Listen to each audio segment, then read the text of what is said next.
You can hear the herbs popping in the dumpling.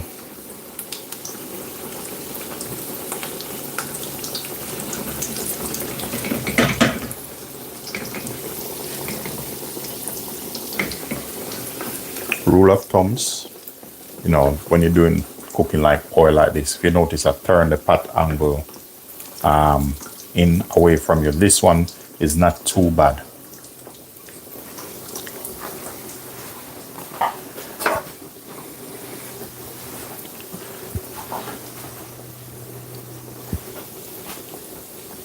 What I'm gonna do, turn them now, give them a bit of turn, and then I'm gonna increase the gas.